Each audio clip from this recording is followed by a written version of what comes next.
Yo, what's good? This is Lazy Eyez, and you're tuned in to Shotgun The Aux. Which brings us to our guest for episode 35 of Shotgun The Aux. Lazy Eyez, What's up, man? how you doing, brother? Yeah, I'm real good, bro. Good man, good man. And that track's it's a new one, right? Produced by Bad Habits. Yeah, man. Split Profits. Yeah, Do you yeah. tell us a little bit more about it? Um, I don't know. It's just like, it's quite a simple track. It's just like the loop, but I don't know. Bad Habits has just got that funk, man. Do you know what I mean? Bad Habits has got some crazy sauce, man. So I knew I had to do something over that when he sent it to me. Nice one, man. And then I'm doing a video with Loud House for that tune pretty soon. So Oh, shit. yeah, I'm pretty excited, man. It's been a minute since I dropped something, so it's nice to just get back on putting some music out. Yeah, man. And you might not. Thanks again, man, for having us. So you might not recognise where we are, but we're actually recording from Lazy Eyes' yards. We in the crib, baby. Yeah, man. Yeah. So we got kind of a new setup on the go. It took fucking a bit of a minute to set up, but Well, we're here. it took me a It bit took of a minute Aiden a minute to set it up. Yeah. Tom just stands there drinking tea and doing fuck all. Yeah, really. we it was wasn't tea, man. It was a beautifully Oh no, made cup of beautiful coffee. wasn't it? Yeah. I was giving Isaac some tips when I Yeah, man. Yeah. The pinch of salt in your coffee, and man. cinnamon, yeah. Salt and I'm cinnamon probably in your gonna coffee. try it when you leave, and it's gonna be fucking horrible. And you're gonna be like, I can't believe he fucking fell for it. It's all about the ratios, man. So to our listeners who may not know who you are, even though they fucking should, do you want to tell them a little bit more about who you are as an artist, and what you're all about? Yeah, man. So I'm originally from Cornwall.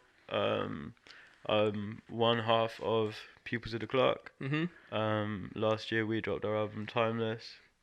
This year I dropped my first solo album called Coastline to Cityscape on Green Brick Records. There you go. Shameless plug already. It's got to be done though, man. And yeah, man, just been gigging around, just been pushing the scene, been like working with a lot of people that I really wanted to work with. Yeah. But yeah. So you're originally from Cornwall, Yeah, man, deep Cornwall, hail. is it? Yeah, man. I'm like, yeah, because you do.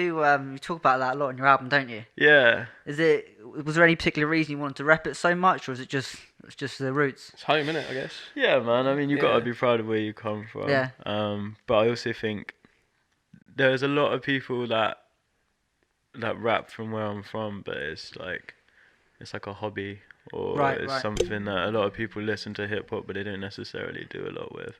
I was going to ask about like the Cornish hip hop scene. Yeah, it's cool, man. Like there are a lot of people. Like I started in a group called Coal Rhymers with my mate Matt and Jasmine. Coal rhymers. Yeah, man, like coal miners, but rhymes. I love that. In case you didn't get that, Podmanity. Yeah, good, and we did like a pasty cipher on Oh, YouTube. mate, right. What the fuck does a pasty cipher entail? No, we were just rapping about pasties. Ah, like, right, okay. how much we just fucking love pasties, All the dude. different kind of flavour combinations. Yeah, and like stuff. taking chicks out to get pasties and shit, and like going on dates to get Were any pasties. like and pasty stuff. metaphors? I can't remember, man. Like, you'll have to listen to Like it. a double innit? entendre meaning of pasty. So you can still find it on YouTube, can you? Yeah, man, it's still up there. Alright. Oh, come on, right. Go check it. Come on, man. What's it called? It's called Pasty Cipher. Pasty Cipher. On Coal Rhymers YouTube. Mate, okay. Yeah. All about that. Yeah. So I was listening to the Timeless LP that you talked about, Pupils of the Clock. So Pupils of the Clock, you and Tok, right? Yeah. And I really enjoyed like the intro to that Oh, because shit. it was like you two bouncing off each other and just saying, right, how do we make a cohesive project? Yeah. Which is ultimately we want some concept pieces in there, but we want like boom bap. We want to kind of like, you know, stay to like the traditional sound, but ultimately we want to create something that's timeless. Like I thought that was a really good jumping off point for the album, and obviously it's kind of, you know, Pupils of a Clock, timeless. Yeah. What's the concept behind Pupils of a Clock and that whole philosophy? What behind the name of it? Yeah, man. So we, Tori used to have a flat in Bude called B3. Like the letter being free, not Yeah, we man. was on like be free. Like, it was flat B3, and I don't know. We just like used to spend a lot of messy nights there, getting pretty fucked up. Back in the day, and he was like shaving my head in the bath. And he's obviously called Tok, and I'm called Lazy Eyez. So I kind of like, we were just talking about figuring out a name or whatever, and I remember just kind of looking at him and being like, Pupils of the Clock, like it just came out of nowhere and just decided the idea. And then it was one of those things that, as it went on, we realised more meaning to it and more parts of it, like being a student of time and just constantly learning, but then like seeing from different viewpoints as you get older. And I don't know, it developed its own thing and just became much of a bigger thing. Which was cool. Yeah, man, one of them moments. But it was cool. That's cool, man. That's and like the start that you mentioned, the intro to the album, I was in Bristol when we did the album, and he was in Bude. So there was so many phone calls. Like every night we would just speak to each other on the phone. So I feel like we wanted to capture, as well as think of a cool way of introducing it, we wanted to capture how much it had just been like, yo, what should we do about this? Who should we get for this? And just trying to decide things without seeing each other in person. Just sitting there like stressing out and phoning each other all the time. Yeah. It's a banging album, That's man. good. Like lyrically, it's just like, you two really complement each other's styles. And have you got any more projects in the works, or are you working on your solo stuff at the moment? Yeah, solo stuff's kind of taken a lot of time at the moment. I hope we do more stuff, man. Like I love the music that we made. I love him as a guy, and like we both we got, I don't know, like a stages of success together. Like we became known in the hip hop scene together. It was a lot of nice energy. The two of us, like going to London, doing stuff like going on Fubar. We were doing it all together, man. So I saw that Fubar, man. Yeah, because I think one of our previous guests, Mick Swagger, I think it was his beat that you rapped over. Yeah, that's right.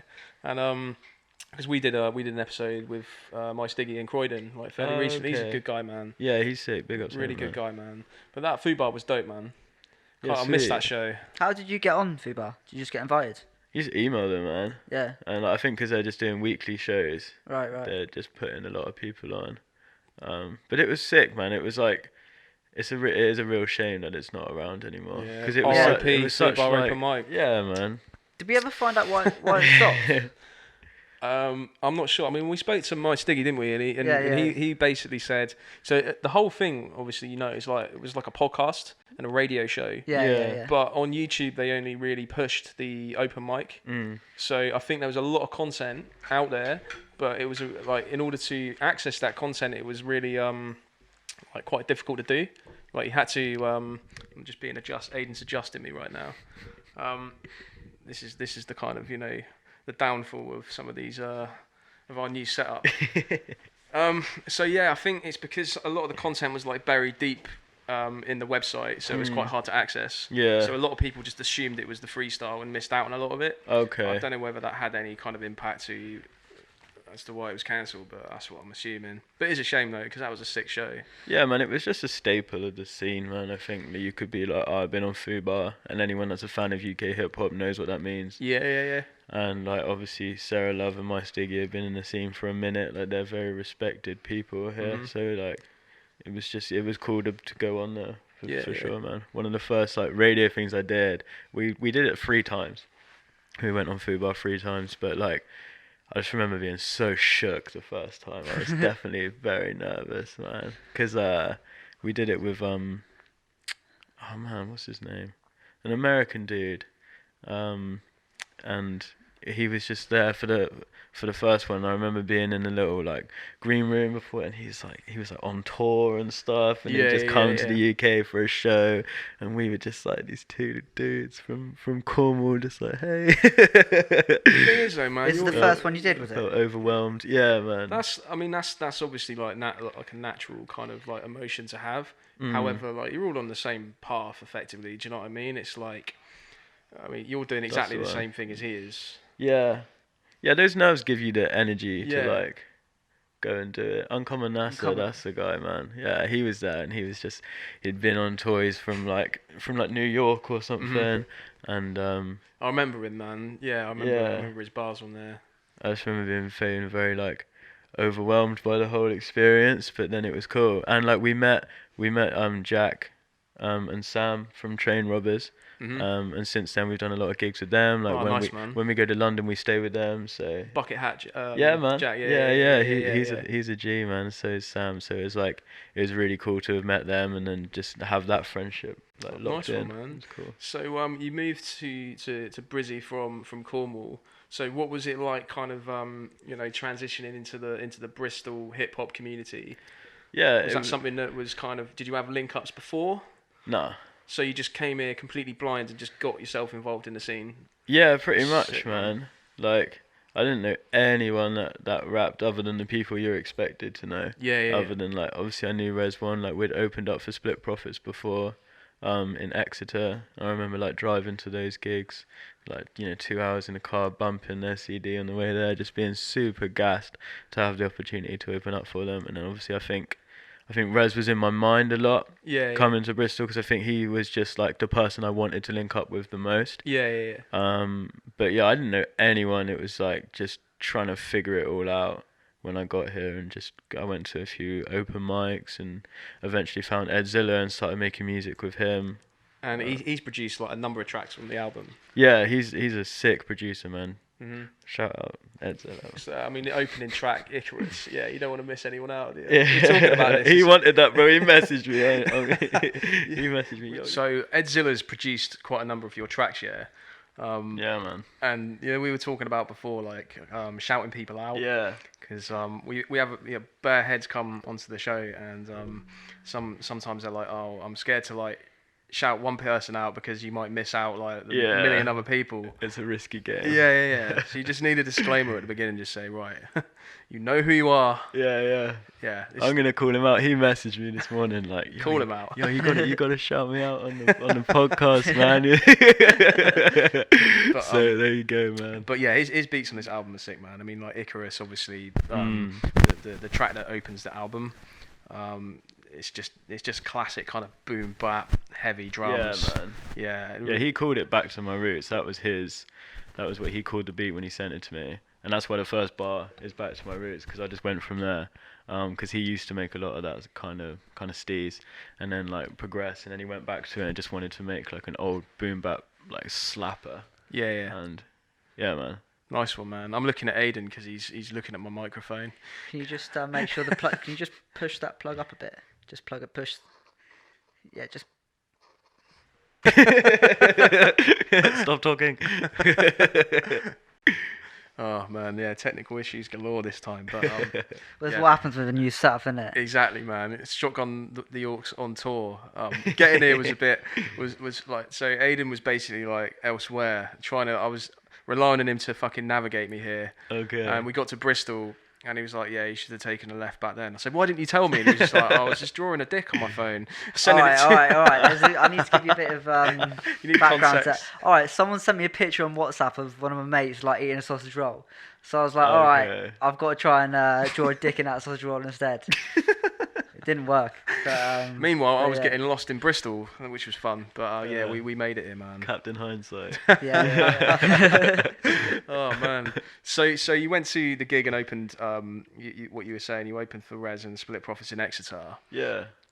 So did you link with those guys there? Is that how you kind of like formed your relationship with Rez, or was that later? Yeah, I joked about this with him because I remember like slotting in my EP, and then like when I met him fully, he didn't remember it, and then I remember being like, and then getting the poster out and being like, look, we opened up for you, man, like here's my name on the poster, and he was like, yeah, cool. And then there was like a Wu Tang documentary that someone did that they run at Crofters Rights, and my mate Alex Rodriguez, who runs Verbal, put it on Facebook and like offered some tickets to come. Yeah. So I went and I seen it, and then afterwards there was like a cypher, and a close friend of mine, Danny Habitus, was on the decks just dropping some beats, and then BVA, Rez, myself, and my other friend Trippy Pitcher, we were all just started rapping afterwards and had like a cypher together, and and it was just sick. I don't know, like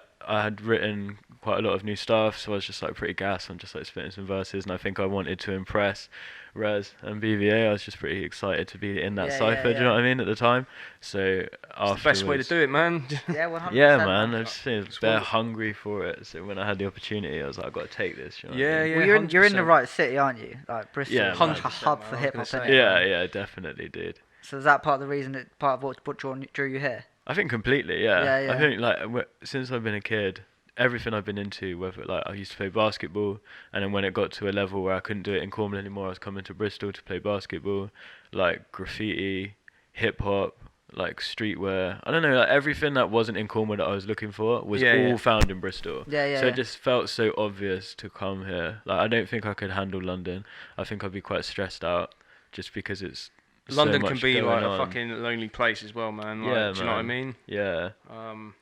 If obviously even if you're like working there and stuff, or yeah, it can be. But yeah, Bristol's just like a creative hub, isn't it? It's so sick, man. Like as soon as I like met everyone in the hip hop scene and like became a part of it, it's just like I don't know. It's like family reunions when you go to gigs and shit, man. Everyone knows each other, and there's people here that just really push the scene. Yeah, that's great, man. They're just like at every gig, like Tim Fish, Ginger Slim. Yeah, man. Like he's just like at almost every hip hop gig. He's just really back in the scene, and you're like, I don't know, you just go catch him. He's doing bits though, isn't he? Like in terms of like music journalism, like he's done pieces for like Ambrosia for Heads and stuff, man. Big up. Like, he's done some crazy. He's a really good writer, man. You get, I mean, I don't know. I've never met him, man, but I've read some of his pieces, and he writes incredibly well. Do you know what I mean? You can tell that he's just kind of got a deep-rooted appreciation of the culture and the scene. He just loves the scene so much, man, and he's like the nicest guy as well. Like he deserves everything that he gets, man. Like, I've got a lot of love for Tim Fish. Nice one, man. So going back, you were talking about the Wu Tang documentary, and we can't gloss over the Wu Tang because obviously you've opened up for Jizza in the past year, and you're about to open up for Ghostface. Yeah, man. Fuck. So Jizza, yeah. So I've seen Wu Tang and Jizza on like countless occasions. Yeah. The last time I saw a Jizza solo gig was probably like 7 years ago, and. And Parky opened up, and it was a sick night. Yeah. But I think depending on the night you get the Wu-Tang, they either turn up and they're like well into it, or they're not. They're kind of just, you can tell that it's just a paycheck for them. Yeah. So how was it when you supported Jizza this time? Did you get to meet him, or was he very kind of cordoned off? He's like 52, 53 now? Yeah, he's old, man. Yeah. I met him really briefly because it was around my dad's birthday, and my dad wanted me to come with him to the gig anyway. And then I was like, oh my god, Jizz is playing in my hometown, I want to get a support.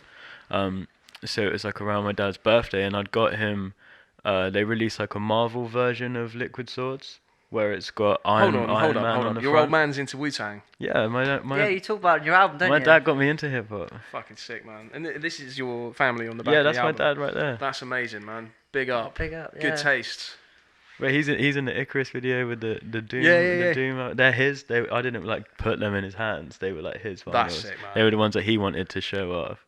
And Dom told me the other day he still remembers my dad, like, because we were getting them out, and Dom was like, "What? You've got all these records?" And he was like, "Wu Tang forever, baby." And he's like, that's like amazing. 63. So just to tell your dad like, that you're supporting a member of the Wu Tang. Yeah. What was his reaction? Yeah. He was so excited, Was man. Like super excited, because he'd seen Jizza perform at Penzance, like 20 years ago or something crazy, Right. like before I was too young to remember it, but he told me about it. Yeah. And then he was super excited to see him again, and then to have the opportunity to open up, and like my mum came, my dad came, my auntie came, my uncle came, like the whole family was there, all my old friends from home were there. Sick. And shit, like it was the maddest experience. That's amazing, man. And like you were saying about Wu being on different nights, I think I don't want to, like, it's not about throwing shade or having any negativity, but I think a lot of people would agree at that night, unfortunately, that Jizza was not in the best state. Like, I don't know whether he'd been just like smoking too much out the back, or like drinking too much, or like whether he just wasn't feeling it, but it wasn't as good as it could have been, unfortunately. So do you think as well, being his age, still doing it and doing it for that long, you might become a little bit kind of, not bored's probably the wrong term, because I guess if you love it and you're so like deeply ingrained in the scene, you can never fall out of love. But that kind of aspect, the live show, and maybe he needs to do it for money. I don't know whether he's disenfranchised or you never know, man. He might have just had a bad day. Yeah, exactly, man. He's a human, I have heard from a couple of people that they've seen him and he's just like had his hand in his pocket and he's just been like rapping a little bit nonchalant and not giving it the full energy. Yeah, I've seen it. To be fair, like out of the Wu Tang, Jizza for me was always he's probably one of my favorites because of his like. He paints pictures with his lyrics and like he's very cerebral and he's obviously like a very intelligent guy. Yeah. Obviously you talked about Liquid Swords earlier. I mean that album's just an absolute like masterclass, and like RZA's beats and the whole like Shogun Assassin samples running through it is just which is a fucking sick film. But in terms of charisma and stage presence, he's always kind of taken a back seat in that respect. He's not like a Method Man or like an ODB. Or even like a Ghostface or a Raekwon. He's always been quite like reserved in that way. Yeah, man. But that was kind of part of his appeal to me in many respects. Do you know what I mean? That he was just like the thinking man's rapper. Yeah, which is cool. It doesn't necessarily translate to, well, if you want to go see a live rap show. Sometimes it's sick. I've seen him twice now. I've seen him at SWX as well last year. And Mouse Outfit opened, and we all went and. That was sick. Like he really controlled the crowd, and like you said, he wasn't giving it mad energy. He wasn't everywhere, but there's something powerful about him just being like, put your W's up, and everyone's just like, okay, like cool. He doesn't have to like shout at you or be like, everyone do this. He's just like, say Wu Tang, and everyone's like Wu Tang. Do you know what I mean? He's just like he had a good control over the crowd, and he did everything properly. I think just in Cornwall, I don't know if the sound wasn't coming back properly through his monitors or whatever, but he didn't like finish a lot of the tunes. He started like cussing out the sound man, and but I think I mean it's what it is. 50-50. Like it's a toss up in it sometimes, like how it's gonna turn out. I mean, for me, it didn't take anything away from my experience for the night, and like a lot of people said that I was better than him. Yeah, man. So I was just like, okay, cool, man. I'll take that. Yeah, bro. Like, we had a similar conversation with Verbs when he came on our podcast, because he opened for Jizza as well. I think it must have been the same tour. Okay. It would have been Brighton, I guess. Yeah. And he said the same thing. He was just like, I don't think heads were like feeling Jizza as much, but they came up and gave us props after the show. Yeah. I was like, because I guess being like, younger generation coming through, you've got that kind of passion, you've got that energy, and you just you're hungry for it, because you never know, I guess. And I'm just speaking as an outsider, but you never know when your next gig's gonna be. Do you know what I'm saying? How old do you reckon he is? Who? Jizza. Oh, Jizza. He's like 52 or something. Is it? Yeah, I think he's the oldest. Well, mate, the Wu Tang are old. Yeah. But they're still fire, man. Like, did you hear that? Do you reckon there's a chance he might like fallen out of love with the scene? I don't know, man. I mean, did you listen to that latest album from Rhapsody that came out? No. She's like a female. Yeah, I rate Rhapsody. Rhapsody, alright, yeah. So I'll teach you to suck eggs, man. Like, for any listeners out there, Rhapsody is a really sick female rapper. She released an album earlier this year, which is incredible, man. If you haven't listened to it, and there's a track on it with Jizza, and it's over the Liquid Swords kind of beat. Oh, okay. Almost kind of like a homage to that track. Yeah, it's called. I'm not gonna butcher the title of the song, because basically the concept is every song is like named after like an iconic like black woman, like in history. So it's Bro, that's so sick. Yeah, that's such a cool. So the album's called Eve, and it's fucking amazing. But is that the latest one? Yeah. Yeah, I've rated that album. It's a good album. The track's called Ibtihaj. I did read a while ago who that was, but I apologise to anyone who is listening at the moment. I can't remember, but it was a really cool throwback, like the beat to the Liquid Swords, and then Jizza being on the track as well. Yeah. And I thought that was like a nice little nod, So obviously he's still kind of active and making music. Yeah, man. But yeah, I think it just depends on their mindset on the night, and they are people at the end of the day. And it must be hard having done it for so long, and especially for him. Cornwall is this tiny little place at the bottom of this tiny little country. You know what I mean? UK's pretty small compared to America, man, and it's like he's just coming to this small little town, 450 people in the crowd. That's a small crowd for him. Yeah, and like for us, we were expecting it was like greatness. You know what I mean? Like, because you're not saying he is great, but you know, you don't get Wu Tang coming to St. Ives. Yeah, that just doesn't happen. So I think maybe like for us what it was, and then for him what it was, were just completely different. So they came to Bournemouth. I say Wu Tang, but it wasn't the full squad. Okay. I mean, you didn't have like RZA, you didn't have Method Man, Raekwon wasn't there. I don't think Ghostface wasn't there either. It was just like Jizza. It was just like Master Killer, You Gods, like Street Life. Everyone was like, "Come on, like you know, no disrespect, but it's just like you want the full squad, man." Yeah, but definitely. But then I guess if like you hear the Wu Tang coming to your local town, you're just like, "Come on, you're gonna go." Yeah, definitely. But you're supporting Ghostface Killer. Yeah, man. One of my favourite members of the Wu Tang Clan. And he's still dropping like really good music now. Yeah, the album with Bad Bad Not Good was sick. And then obviously he's just dropped his album Ghostface Killers, which I haven't checked out yet. But did you meet him at all when you supported?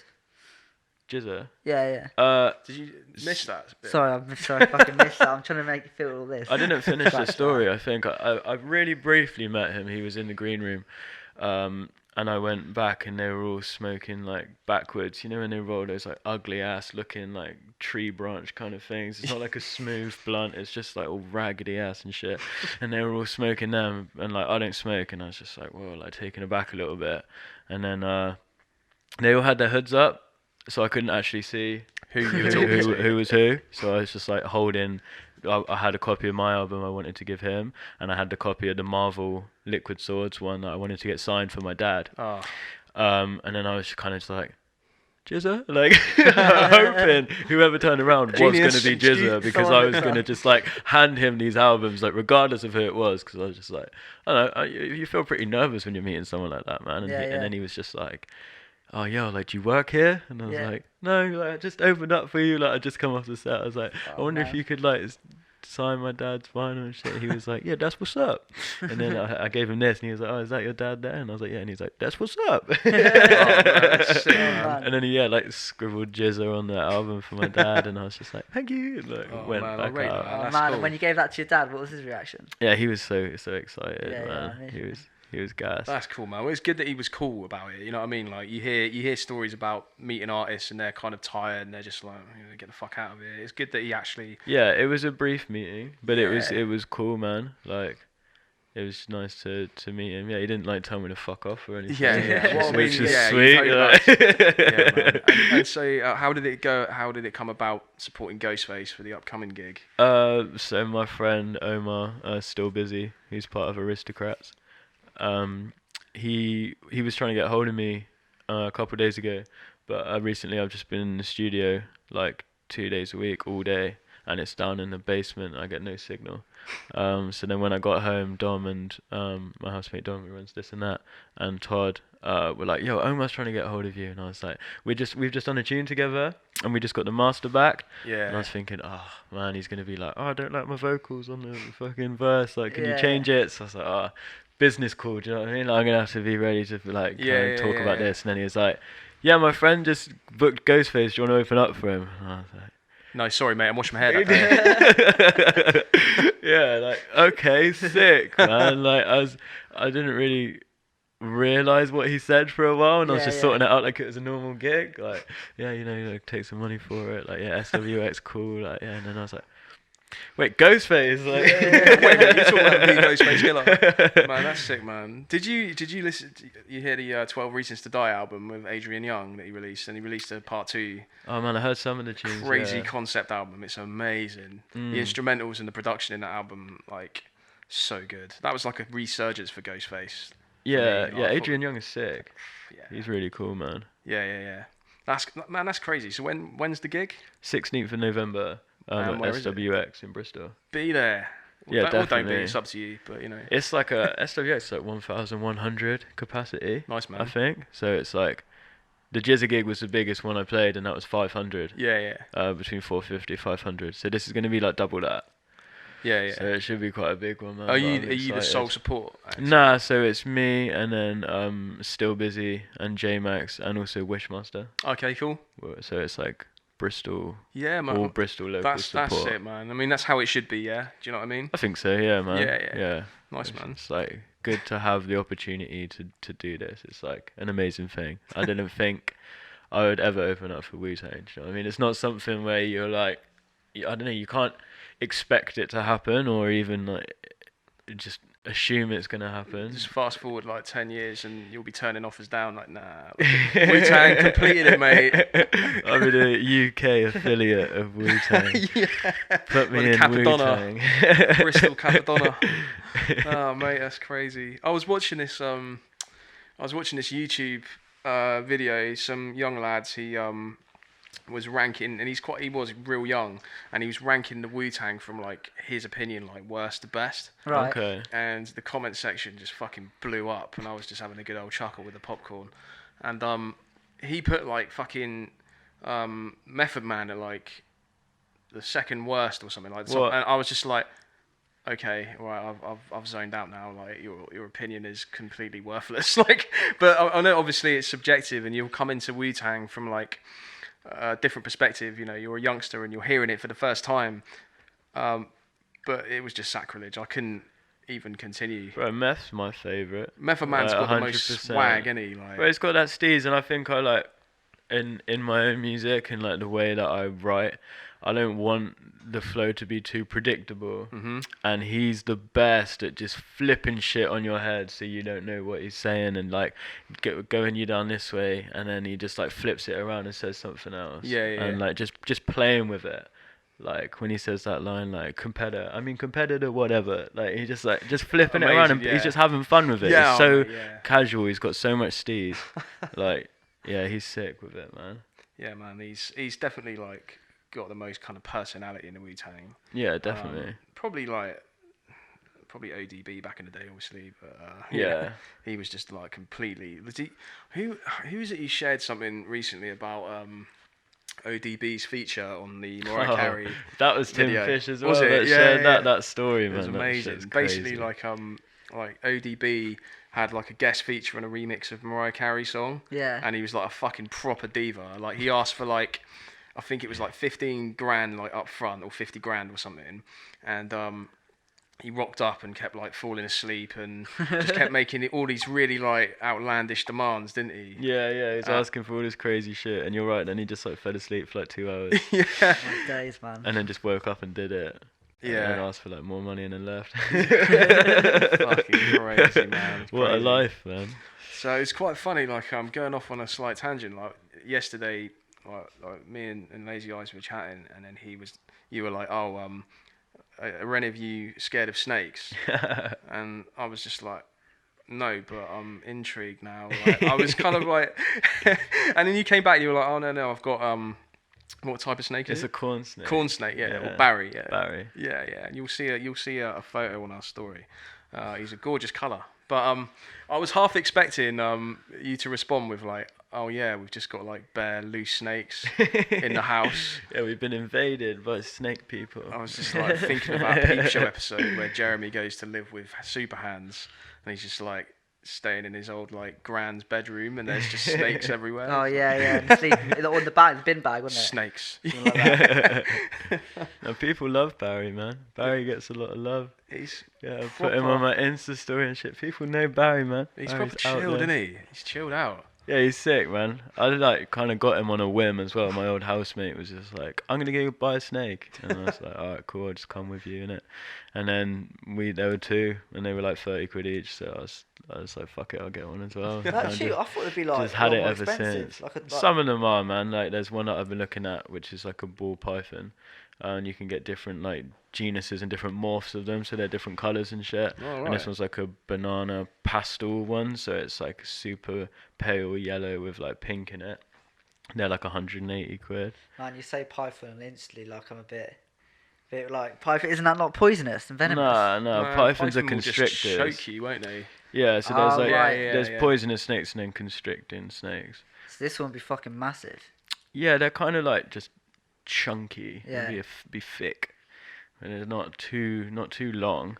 It wouldn't be like the size of the room or anything. Yeah. And they're called ball pythons because they just wrap up in a ball and just chill quite a lot. Man, you're well into snakes, aren't you? I think they're pretty cool, man. And there's like a shop down the road that sells snakes and shit. And the guy that works there is one of the first people to breed snakes in the UK. He's got all the newspaper articles about him from back in the day and shit. Wow. He's just got mad interesting stories, so he just tells me all about him, and I just enjoy learning about it, I guess. Nice, man, nice. But my mate, shouts to like my best mate Tom, other Tom. He used to have like a terrarium in his student house. You know, like one of those. Yeah. And he had all sorts of like weird like tanks full of interesting creatures and that. And have you ever seen? I can't remember what the hell they're called, but they're like a type of frog, and they're like the ugliest fucking things I've ever seen. I think they're African, but they're yellow with like bulbous, like protruding red eyes. And they're like the weirdest fucking things, like a face only a mother could love. Do you know what I mean? And he was just like collecting all these weird.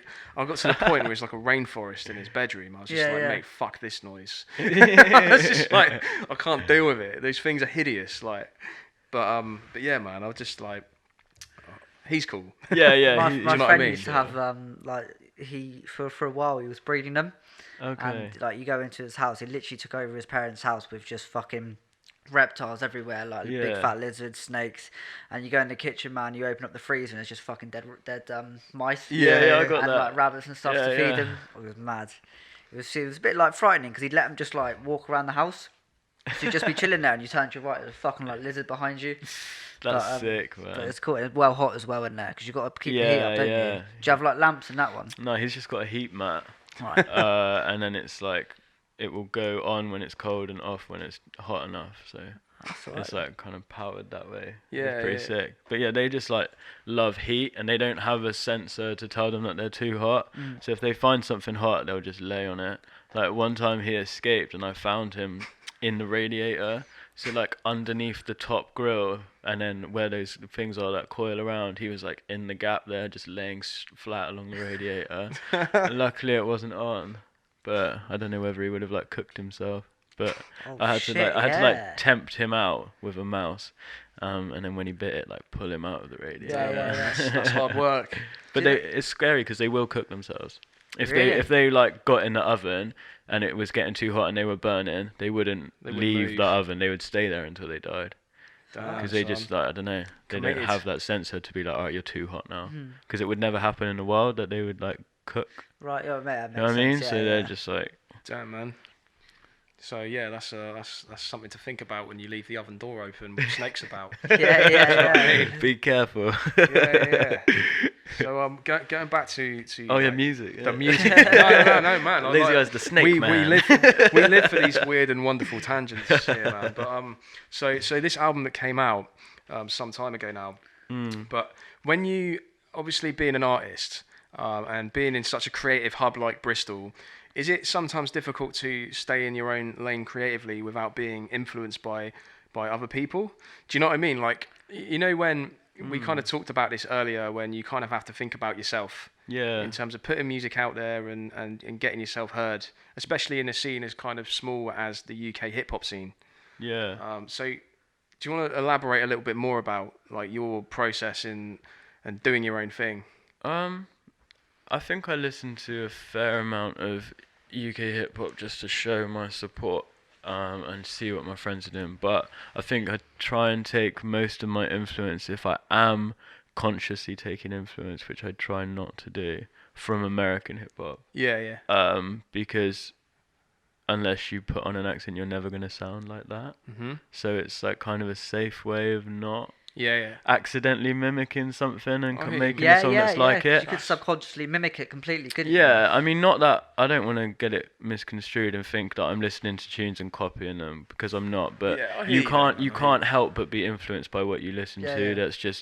That's how music's evolved. Of course, man. Things have been flipped from other things. All of hip hop is based on sampling other music and remaking it. Like you can't say that you're not taking influence from things. But I think if you're listening to too many people that have a similar cadence to you, you might accidentally just say something in the same way they said it. Yeah. So I think most of it comes from American, but I've never really struggled differentiating myself, because I think so much of what I want to portray in my music and what I find important is just being honest and being true to myself. Yeah.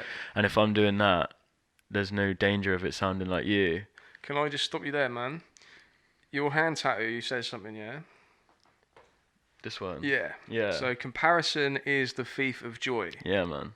So I think that's... I clocked that earlier, man, and I thought that kind of like ties into that point, yeah? In terms of like, if you're constantly comparing yourself to other people, then you're never truly gonna kind of thrive as an artist. Yeah, man. And you can apply that to other things as well, right? It's not necessarily music; it can be anything. I think it's just you can lose a whole lot of enjoyment out of something. Like, say I said, oh, I'm really excited that I've got this opportunity to open for Ghostface, but then I could go on Instagram and I can find someone that's like done a tune with Ghostface, and I could be like, oh, but I'm not him.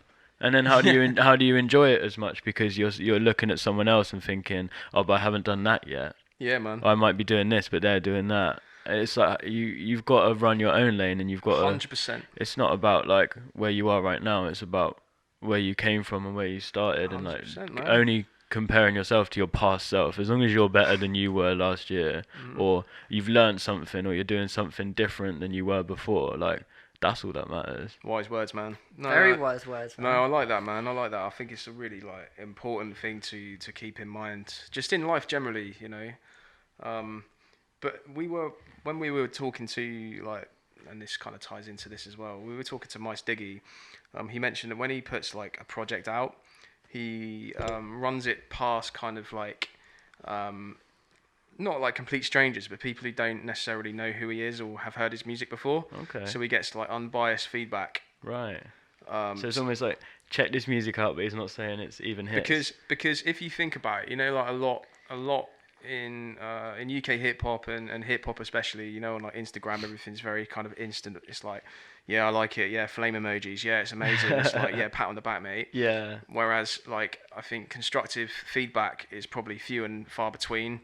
Yeah. To a certain extent. So, do you go through a similar or any kind of process, or do you just think, fuck it, I'm putting it out there because I this is me and this is what I want to contribute, and I'm not thinking about.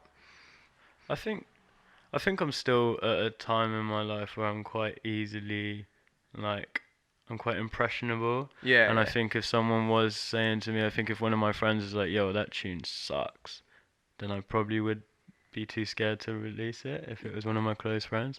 Yeah. I think I'm not at a point quite yet where I'm just thinking, fuck it, I'm just going to do whatever I want and you can just either like it or not, because you're on such a climb that it's I feel like you can do that a little bit more once you've got a name cemented in the scene. You can like play around, and you see that in a lot of artists. They reach a pedestal and they start playing around a little bit more and doing what they maybe wanted to do. But there's just like some things you've got to do and some safe steps you've got to take in order to get where you want to be. Yeah, man. No, I hear what you're saying. I think that's yeah. There's always an element of risk, I guess, when it comes to art and stuff. Yeah. Like, do you ever watch Hot Ones? Yeah, man. Yeah, did you watch the one with Noel Gallagher that came out like a couple of days ago? No. Do you watch Hot Ones? We talked about it before. It's like it's like an interview. The format is they eat, like this bloke interviews like celebrities and they eat chicken wings and it goes up the I know what you're about, scale. I would be fucked if I did that. I've got a tolerance for spicy food, but some of that is just mad, mate. I'd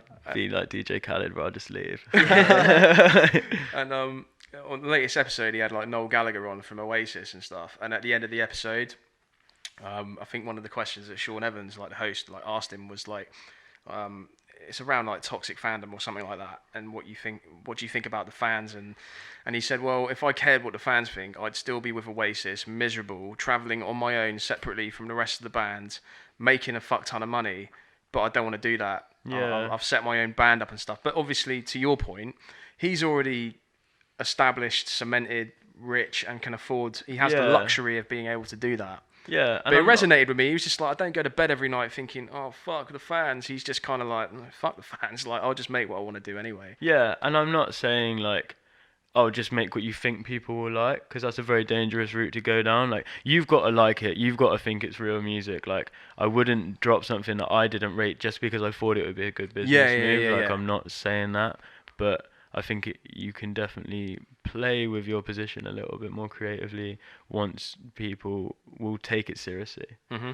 If, like, I don't know, just like Tyler, the Creator's new album and the stuff that he's been doing, he started just making the most ignorant music, and he was just saying like ludicrous shit, and that got him a name, and now he's come out with like really, really good music. Yeah, man. And people are taking it seriously. What's the name of his recent album? It's basically like a Igor. Igor, yeah. Because he's got Slow Tie's got a little hidden feature on that, hasn't he? Yeah, some vocals. But it's a good album, man. And like even like Flower Boy, he's very experimental, isn't he? Yeah. And like each album, he does grow and he does do different things and completely different concepts from the previous album. Which I mean, I can appreciate that. It's fun and interesting to listen to because you see him grow as a person. Yeah. Do you remember when so much. Do you remember that track Yonkers from years ago? You know.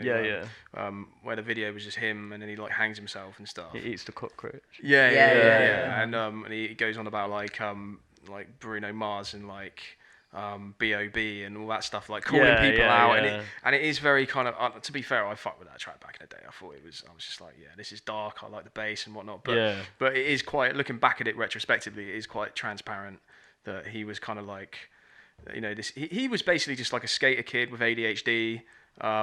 And just fucking saying all this outlandish shit, to your point, with like Odd Future, creating like a name for themselves, and he's gone on to actually prove himself as quite a deep artist. Do you know what I mean? I think he's a really good example of someone that's just done whatever they wanted. Yeah. He's always he made what he wanted to make the whole time. I don't think he's sat there thinking, oh, what people are going to think about this. I don't think he's thinking it's controversial, and he's like, I bet people are going to like have a good conversation about this. But he's going to release it regardless of what the outcome with the fans is. So I think as well, like with in hip hop especially, you buy into not just the music but like the personality of the artist, and he's another good example of that, and an Action Bronson and people who are kind of like, wow, man, like I'd like to hang around with them for a while, just for the vibes, you know what I mean? Because you can like just turn up and be technically really, really gifted as a rapper but have like zero personality, or do you know what I mean? And it's kind of like, okay, what are people going to kind of buy into if they're not just like hardcore kind of rap purists? Do you know what I mean? Well, I think it's a hard one. Yeah, I think especially with today's day and age where you do have a visual into that sort of artist's life, rather than sort of in the sort of the 90s, all you've got is an album or maybe even an article in like a magazine. Now you've got social media, what they do on social media, what they do in their free time, everything that they're sort of putting out. And I suppose if they didn't have any social media presence, or any sort of presence online or anything else, just literally a physical album that's on Spotify, I mean, they probably wouldn't get any listens at all. It's a way of promoting, isn't it? Yeah, you've really got to have social media these days, man. It kind of sucks. I think like I watched Hip Hop DX, the breakdown. Yeah. So I watched a good one the other day, and it was talking about that very concept. It was like rappers these days, they kind of overcompensate, mainly in America. Do you know what I mean? And they're like, they got this one guy, I can't remember his name. He was just kind of a mumble rapper, and he was very kind of like prolific on social media, but he didn't really release good music and whatnot. The opinion on that's like neither here nor there. But the point was that he's all over his social media. He's like putting himself out there. Yeah. But the counter argument was Kendrick Lamar. Like when he's not releasing music, he's not really on social media. Do you know what I mean? And he kind of came into, I guess. He really blew up at the point, kind of on the cutoff point where social media had such a major influence. If you look at like his back catalogue, Kendrick Lamar, where like Good Kid, Mad City, and then Pimp a Butterfly, and then Damn, like 2 years between each release. Yeah, I think so. And now we're in a singles generation where like not many people could get away with that. Do you know what I mean? What, release every 2 years? Yeah, so people will still wait for a Kendrick Lamar album eagerly, like they'll anticipate, and they'll be like, whoa, because he's got, whatever people think about Kendrick, I fucking love Kendrick Lamar. I think he's an amazing artist. But that he was kind of at the end of that generation where he could still release an album every 2 years and people would still pay attention, and he doesn't need to be on social media pushing it. But do you think that could happen now? Right, I see. Yeah, because I mean, I was going to counter that and say, well, it's not uncommon for an artist to release an album every 2 or so years. Yeah, but without, I suppose where the social media they're constantly doing constantly, stuff in between, isn't it? Yeah. So they're constantly keeping their fans entertained, isn't it? Mm-hmm. I don't know, like an example. I think he's an anomaly, really, like in this kind of day and age. Yeah. Yeah. I think you've got to battle to be relevant a lot, and people are very flippant. There's so much music coming out now. Anyone who wants to buy a microphone and they can put something out on Spotify, they can put something out on YouTube, SoundCloud. Like, there's so many rappers, man. Like, more than ever. And like, if when you're on the come up, if you drop something and then don't release anything for like 2 years and you haven't made a name for yourself yet, people will just forget. You've got to sort of stay relevant, don't you? Because like JLH tomorrow, like 5 more are gonna come, and the next day 5 more are gonna come. Yeah. It's like such a flooded market.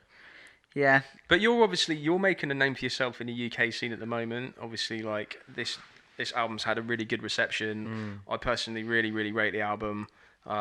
It's got a very kind of like pleasing aesthetic to my ear. Do you know what I mean? Like, this is the kind of hip hop I really like to listen to. Big up, man! I really enjoyed it. Thank you, man.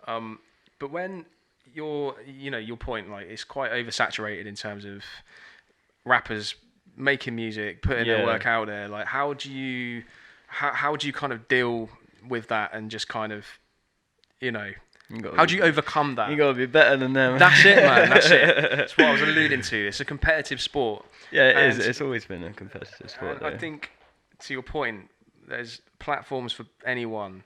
I could start rapping if I wanted to. I can't rap, so I'm not going to.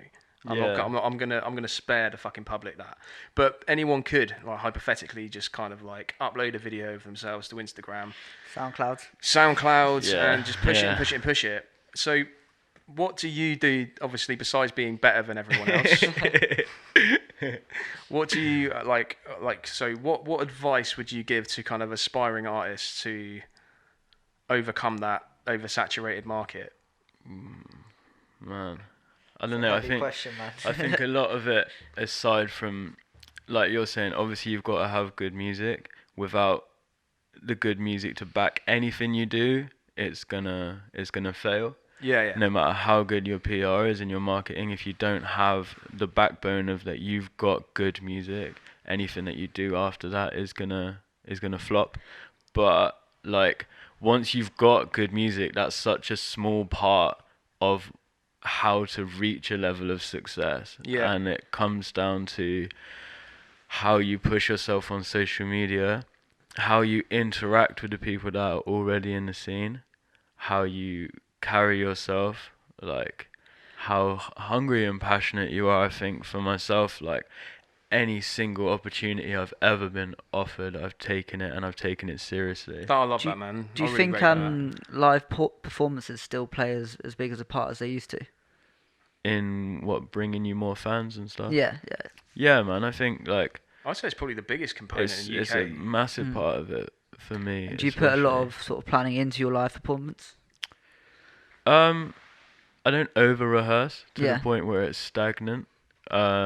I make sure my beats work. Yeah. I make sure my DJ's there. Like, normally Edzilla runs it with me. Yeah. So we've just got a really cohesive live set, and he's got an SP404, and he's also recently got like an MPC live, so he can cut the beats and chop them live. And when we do that, it's sick. It's just really nice. It's more of like an experience. But yeah, I would say that my live show is one of the stronger elements of what I'm pushing and the product that I have to offer. The live show has always been a big part of it, and most of the money you make, if it's not from streams, is from bookings. So there's that track you have on your Timeless record, and you talk about don't do it for the fame, but then your mindset changes when you go on stage. Yeah, chase fame. Yeah. So when you first, like, you kind of spoke about nerves and stuff before. Do you get nervous before every gig, or is that something that's kind of dissipated over the length of time you've been doing it? I say you've been rapping a few years now, haven't you? Yeah, I've been rapping for like 4 years. Yeah, you said, yeah. I think.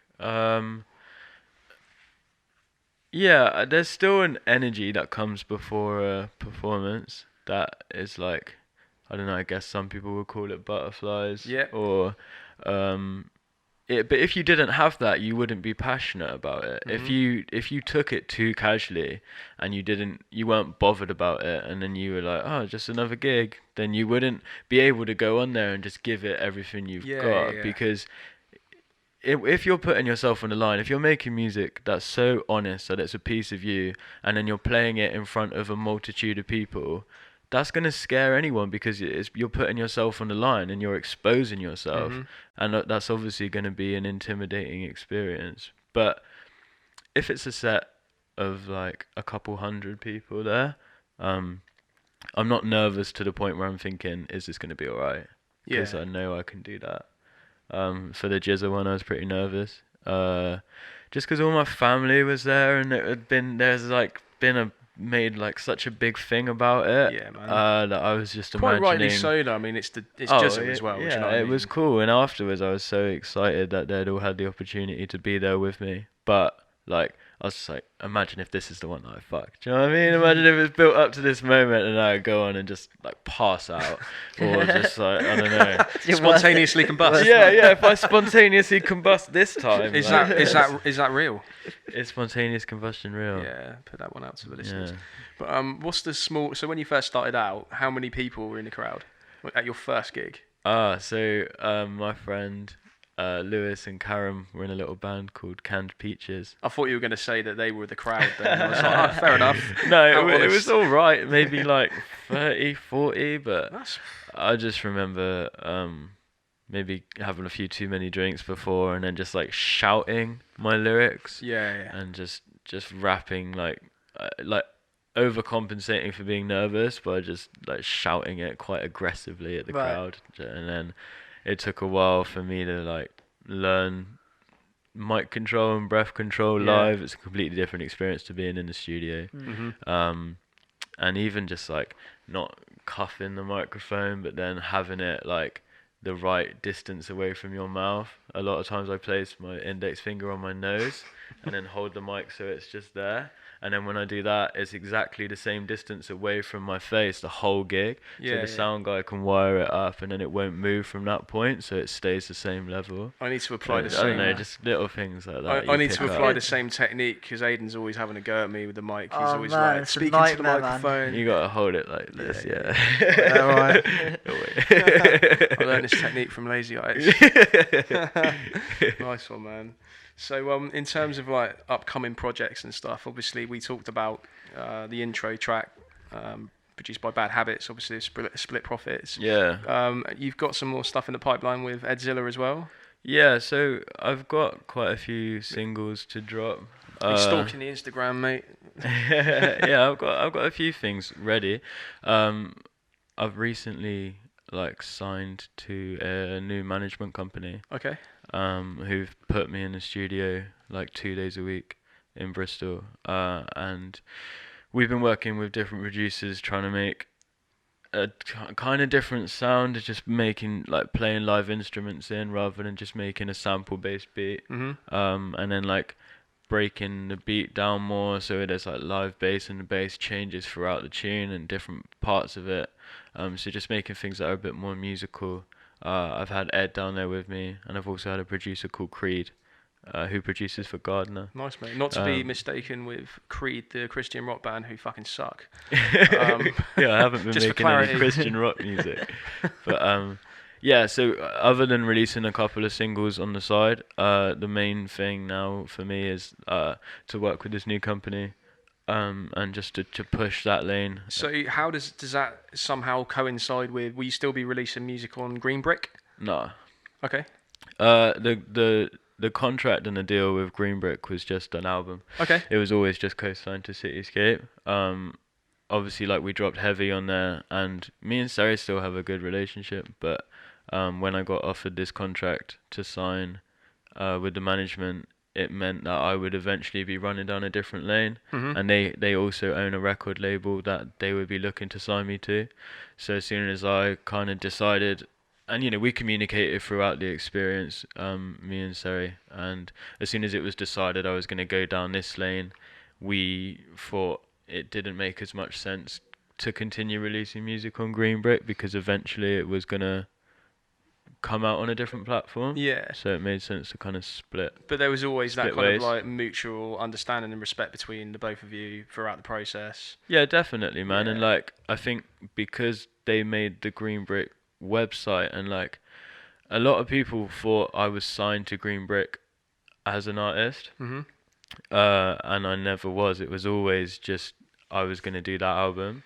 Yeah, and of yeah. course there was intention of carrying on and then doing another one and signing another album to them, but it was always like, let's do this and see where it goes. I guess that's the reality of life, isn't it? Like, things do change and things go off on different trajectories, and that's just, the nature of everything, really. But it's interesting as like from an outsider's perspective, like not knowing anything about like the music industry or like all those kind of different moving parts and contracts, and it's quite interesting to hear, because like from my perspective, I just assumed that you were signed to Green Brick, but I guess that's as opposed to just releasing an album on there. Yeah, I guess it's just a business side of it, Yeah, man, of which course, sometimes can get a little bit convoluted and a bit complicated. But I didn't go looking for another thing. I wasn't like against working with Green Brick. It wasn't me being like, I want to go somewhere else. I hear you, man. I just got approached by a company who have a lot of like influence and a lot of financial backing, who wanted to work with me. And then when I told Seri the opportunity I've been offered, he was excited for me. That's good, man. And it was like, if that really is what they're saying it is, go and do it, man. That's really good to hear, man. It's nice that you have like. Would you say to an extent, like Rez has been like somewhat of a mentor to you since you've been here? Yeah, man. Yeah, he's definitely like shown me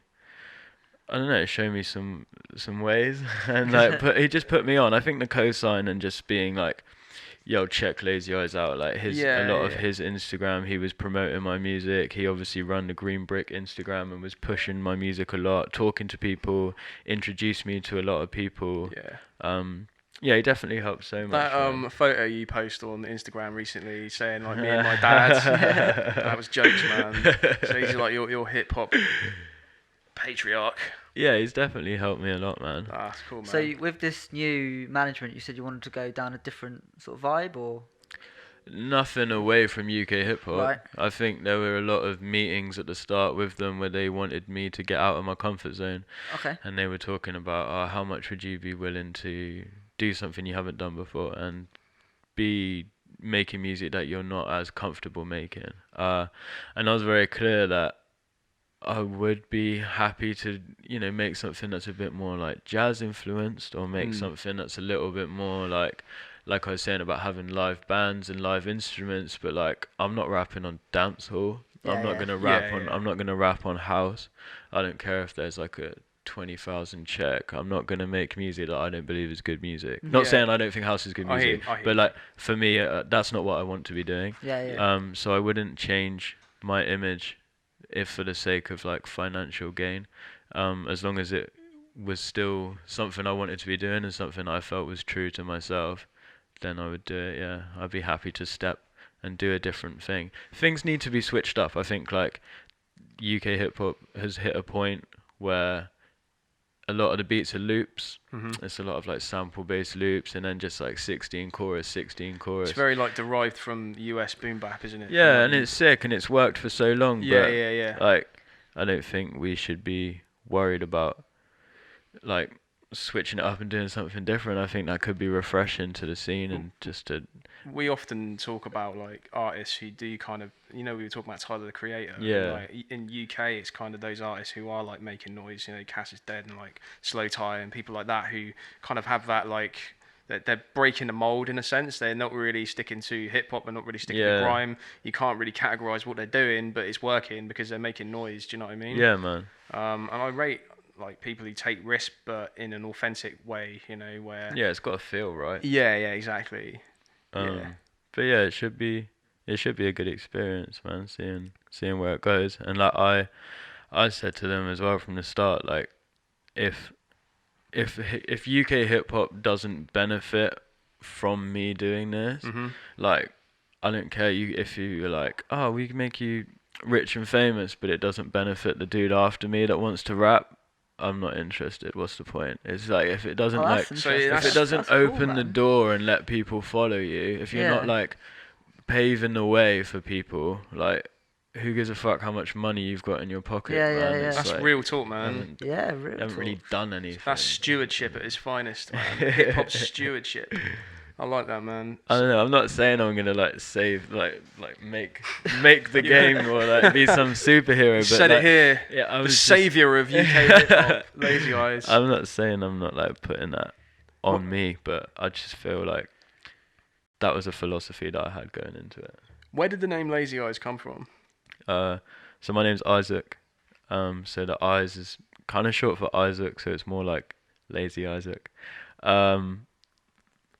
I don't really know like exactly when I thought about it, but in a similar way to Pupils of the Clock, it was one of those things that started to have more meaning as I looked back on it, rather than sketching it out and like planning it all.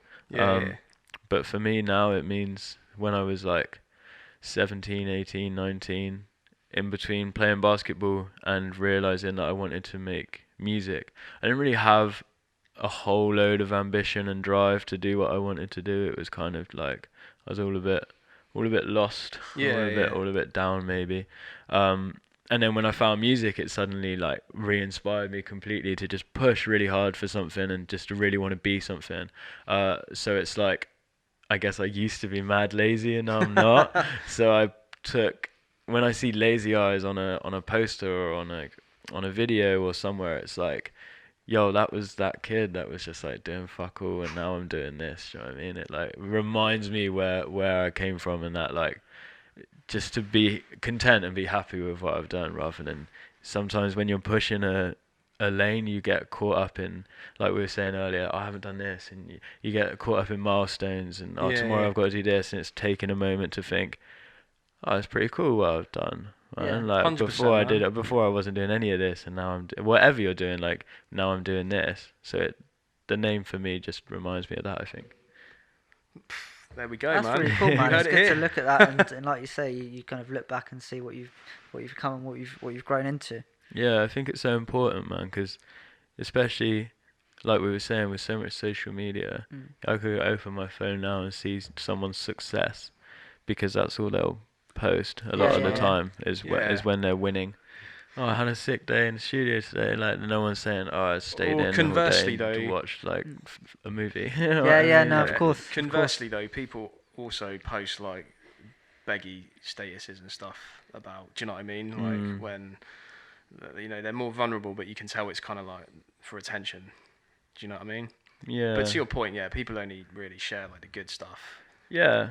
And it's easy to get caught up in like a rat race idea, a version of themselves as opposed to the real man, person. exactly. And then you get caught in that idea of I've got to be here, and until I'm there, I can't be happy, I can't be content, I can't relax, and I think that's really toxic after a while. Yeah, man, imaginary pressure, isn't it? It's just completely imaginary if you think about it. Like you could just solve all of that by switching your phone off for a day and just fucking living in the real world for a bit. Do you know what I mean? Yeah, definitely, man. Like it sounds maybe a little bit far-fetched, but no other animal, no other species in the whole world is like driving for some imaginary goal that they've got to get to. Like they're just surviving. They're just chilling, man. Obviously, Barry, prime example. Yeah, Barry's just chilling, bro. Barry doesn't have to be like the president of snakes or like the best snake in the world. Like he's just competing chilling, for the lounge space with Totoro though over there. But he cost me bare. I had to get him back from Japan. Oh right, and he's like the size of a small bag, so I had to pay for him to come back. Because you went to the Studio Ghibli studios back in the day, didn't you? Yeah, man. That's sick, man. That's mad. I think hopefully go to Japan next year. Yeah, do it, man. Yeah, it's really such a sick place. It's so cool. Yeah. People are really, really polite.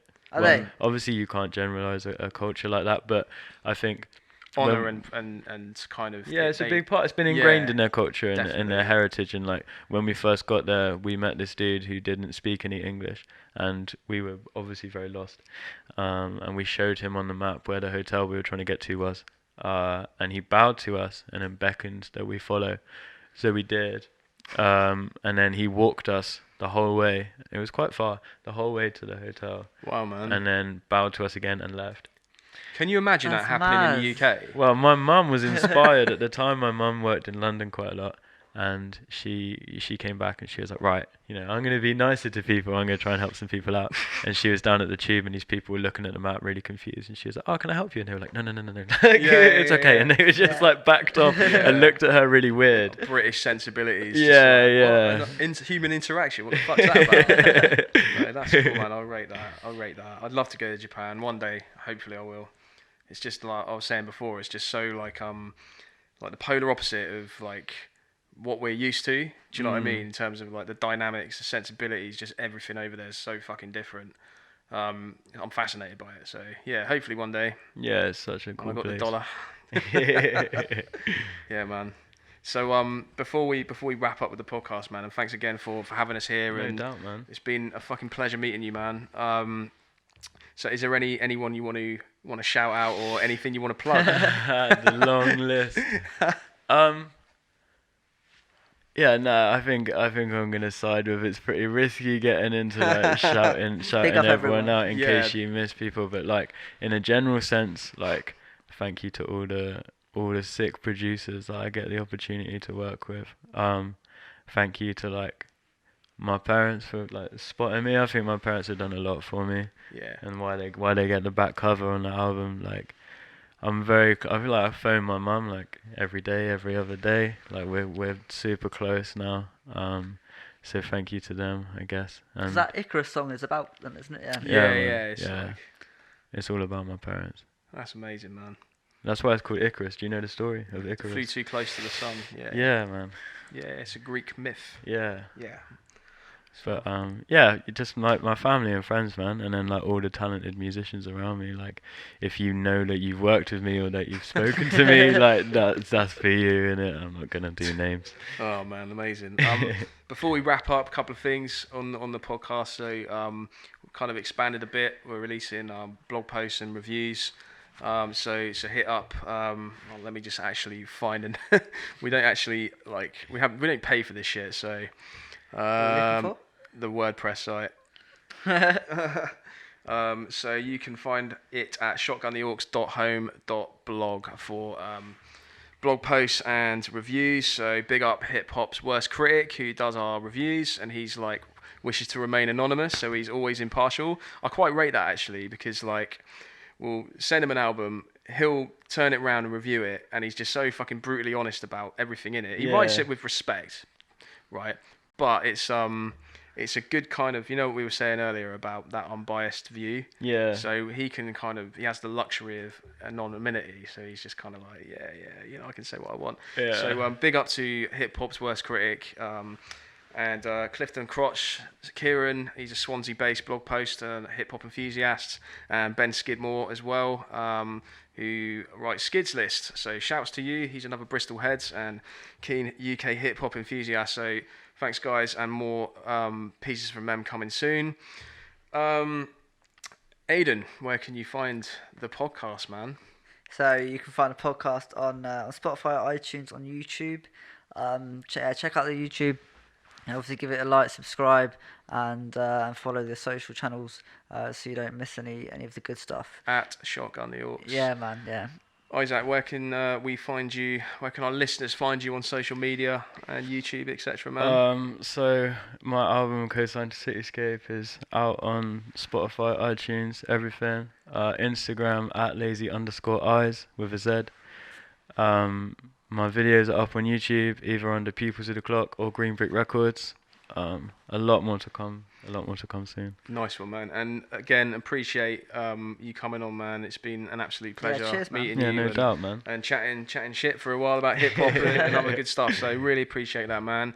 So we're going to play out with the track, which is the same as the album, Coastline, the Cityscape, featuring Res One. Big dad. Let's get into it. Featuring my dad. Thanks, man. No doubt, bro. Safe. Big ups, man.